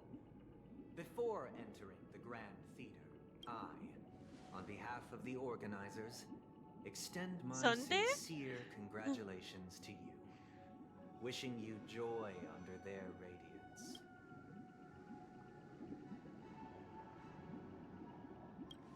Why? What are you doing here? Is it really you? As previously promised, my sister, Mr. Yang, and I have met with the Dream Master. We delved into the truth about Penacony and its Stellaron, and have come to a consensus. Both I and the Oak family cannot acquiesce to your request. Sunday, I had such faith in you. Just as expected. We acknowledge the perspective of you, Nameless. Penacony does require change, but not as you propose. The planet of festivities cannot, will not revert to a place characterized by chaos, disorder, or anarchy. Through your journey of overcoming obstacles, you must have glimpsed the essence of that era. The vulnerable ruthlessly eliminated, equality non-existent, common folk living precarious lives, eking out a dreary existence. Ultimately, only heroes like yourselves manage to achieve success. But I would dare ask, if you did not possess the special status of having a Stellaron, oh come if on, you were but an anonymous and frail member among the masses, which Penacony would you prefer? he never chose that life. A dystopia for the survival of the fittest, or a sweet dream paradise for all?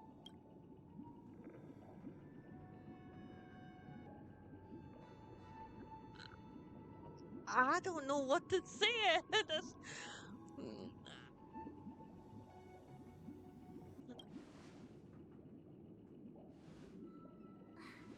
That's not the point. Don't let him mislead you. Mr. Sunday, even if the members of the Oak family can't fully agree on what to do about the Stellaron, now's not exactly the time to be holding an extensive discourse about Penacony's past and future, is it? The Stellaron issue concerns the life and death of everyone on Penacony. If anyone has a better suggestion, the crew is more than willing to listen. Yes! Also, it'd be best to tell us the ins and outs of that meeting. This way, we'll at least know what Welt and Miss Robin are dealing with, and the reason why they failed to make our appointment. Ah, Navigator. That is precisely my intention. With all present, let's begin by discussing the details of that meeting. Let's talk about our tribulations and choices, our ideals and beliefs, and our final course of action. The only path to take. I had faith in you, Sunday, and you let me down.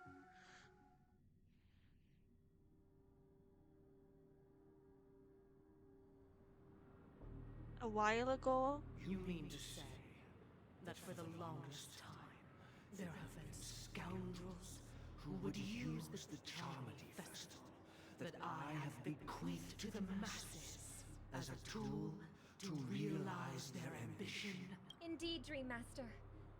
Once the Charmony Festival begins, the Stellaron's powers, along with the song, will be broadcast across the entire planet of Penacony. And then everyone in their dreams will be unable to awaken. This is indeed surprising to me. The dreamscape is maintained by the collective effort of the 5 families. If someone were to use the Charmony Festival to recklessly disseminate the power of the Stellaron, this individual must hold a position of great authority. Do you have any suspects? I'd like to ask, did you really not know of the Stellaron's existence? I would have never thought that this nameless would point the spear at me.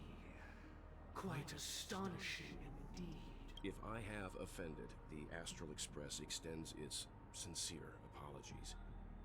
But the current circumstances are dire and leave no room for meticulous inquiry. We're doing this out of concern for the Dreamscape's safety. So, if you could, please alleviate our concerns. Dream Master, it's just to prove that the Charmony Festival has nothing to do with the Stellaron. If we're being overly cautious, I will return to the stage to offer tribute in song, just per the arrangement. Sunday, Robin, I've watched you two grow up and know your dispositions like the back of my hand. Both of you, right now, can surely be lauded as their most devout advocates. I already know your resolve. The magnitude of this matter is enormous and cannot be taken lightly. Since Mr. Yang has asked with such earnestness, I will personally respond in kind. If there is a need, the entire Oak family will be mobilized to heed your call. That's good, right? Someday, might I ask you to beseech them to cast their light unto me and question me in their stead, so that no lies may be concealed? I will do as you command. Robin, could I entrust you to be present as a witness, to document the truth, and to proclaim my innocence, so that all slander may be utterly dispelled? I will do as you command. May thy will be carried out on earth, just as it is in the heavens. Oh, triple-faced soul, please sear his tongue and palms with a hot iron, so that he will not be able to fabricate lies and make false vows. Let us begin. There is nothing else to prepare. Understood? Okay, now what? Question. Have you devoted your life to your god, never worshipping other gods? Naturally. Do you love your god as you do yourself, always heeding their admonishments? Naturally. Have you strayed from the path expected by your god, betraying their name?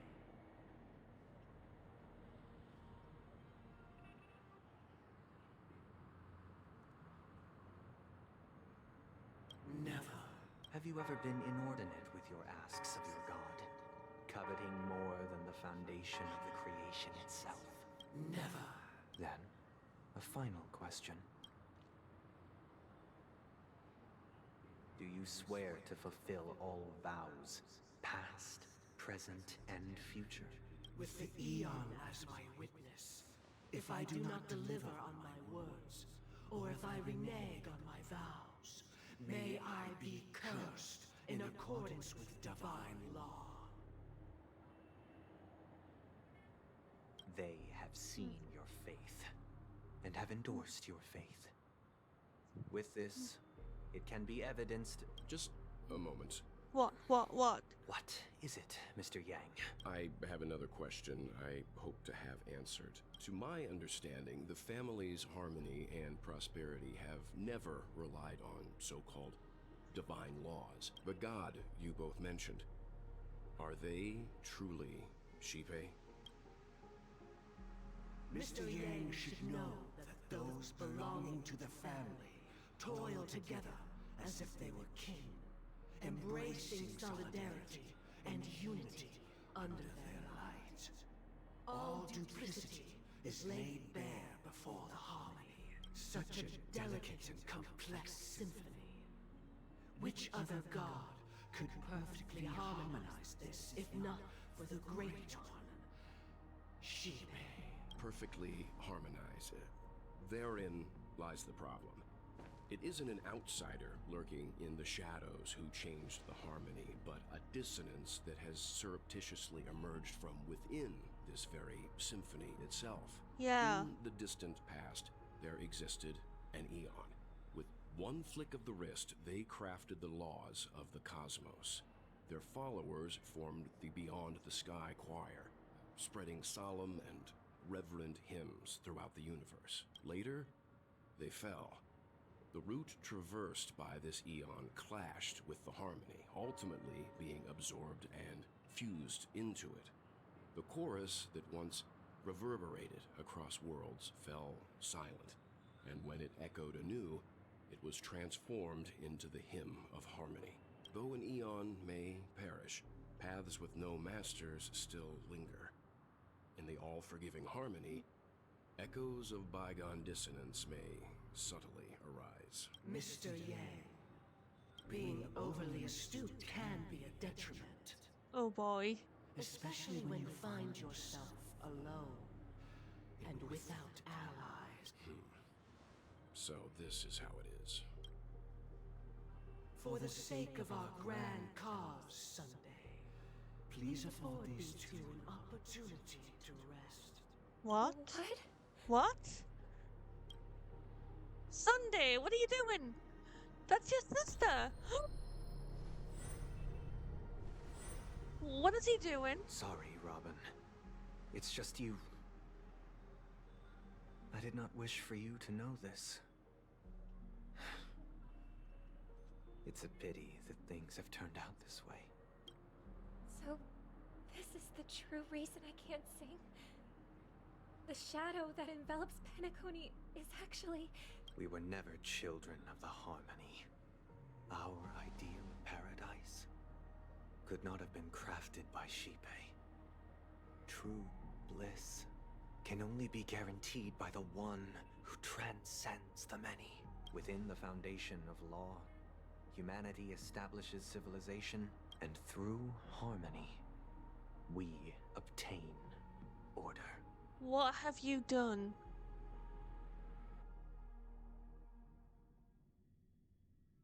Unbelievable. To think that there would be remnants of the Order on Penacony. What have you done with Mr. Yang and Miss Robin? Yeah, what have you done with them? Don't worry. I just gave them some time alone to ponder their fates. You should know that these actions make you an enemy of the Astral Express. Yeah. Should we need to stand against the Nameless, it would only be myself and the Oak family involved. But we haven't reached that point yet, have we? I thought we had passed that point. Your efforts for the justice of Penacony are evident to everyone, and have been widely observed. Oh, I intend to. But that hinges on the outcome of this negotiation. I knew I should never have trusted him. If it is the Order that drove you to imprison Welt and Robin, and you're using them to coerce our compliance, then there'll be no point in entertaining any type of discussion. You're mistaken, Miss Himiko. They are in very safe hands, and just as the family has always proclaimed, no one can be harmed in the dreamscape, least of all in the beautiful new world belonging to the Order. Penacony and the entire universe have witnessed far too much innocent bloodshed. The strong wield their blades against the weak, and the victors push the vanquished to the brink of life. Natural selection. The world abides by this principle, establishing the well-being of humanity atop the corpses of the downtrodden. Only we, or rather, I, possess the power to put an end to this farce. So you've decided to resurrect a dead Eon? Oh god. No one's ever done such a thing. If Miss Himiko is interested, let's draw back the veil and speak candidly. I've always firmly believed that people can understand one another through peaceful means. I'm willing to divulge the unembellished truth as to the intentions of the Order's Pathstriders, so that you will make better judgment for the Astral Express, for Penacony, and for this stretch of the universe. Words can hardly do justice to the beauty of that ideal. So, come with me, everyone. Let us retrace our steps and see once again where this road leads. It's not like we'll have a choice. Huh? Where'd he go? Welcome. This isn't any location in Penacony's dreamscape. It's my inner world. The reason the scenery before you remains unchanged is because your consciousness has drawn on similar concepts to fill in the gaps. Did you do the same to Welt? It's a tuning process. Stronger in effect and more draining on the mind. The gray-haired guest has experienced it before, so he should understand what it entails. Tuning allows you to intuitively grasp my feelings, which also means that I cannot hide anything from you. Now, everyone, please look at the huge screen. The road we once took begins here. Oh, jeez. From this point on, you will witness the numerous decisions I've faced. I've selected a portion of these to share with you. I believe after going through similar predicaments, you'll be able to better understand my thoughts. Let's begin. The first decision. A story about a baby bird. This story happened when Robin and I were very young. We were victims of the Stellaron disaster, and the family's Mr. Gopher Wood, who would later become the Dream Master of Penacony, saw that we siblings had no one to turn to and took us in later on. Robin and I lived a time with nary a care in the world. One day, after dinner, while my younger sister and I were lounging about in Mr. Gopher Wood's yard, we spotted a fledgling Charmony dove all on its own. That baby bird was tiny. It didn't even have all of its feathers, and it couldn't sing. When we found it, it was already on its last breath, having fallen into a shrub, probably abandoned by its parents. We decided to build a nest for it right there and then. However, thinking back, that winter was unusually cold, with fierce winds at night in the yard, not to mention the many poisonous bugs and wild beasts in the vicinity. It was clear that if we left the fledgling in the yard, it stood no chance of surviving until spring. So, I suggested we take it inside, place it on the shelf by the window, and asked the adults to fashion a cage for it. We decided that when it regained its strength enough to spread its wings, we would release it back into the wild. The tragic part, something that we'd never considered, was that this bird's fate had already been determined long before this moment. Its destiny was determined by our momentary whim. Now, I pass the power of choice to you all. Faced with this situation, what choice would you make? Stick to the original plan and build a nest with soft net where the Charmony dove fell, or build a cage for it and feed it, giving it the utmost care from within the warmth of a home. I eagerly await your answer.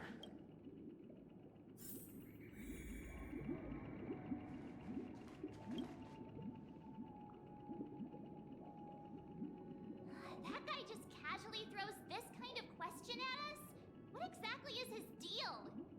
But fine, I'll answer, I guess. If it were me, I guess I'd choose to build a cage for the little Charmony dove.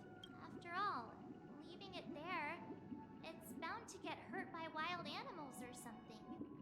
And that'd just be too sad.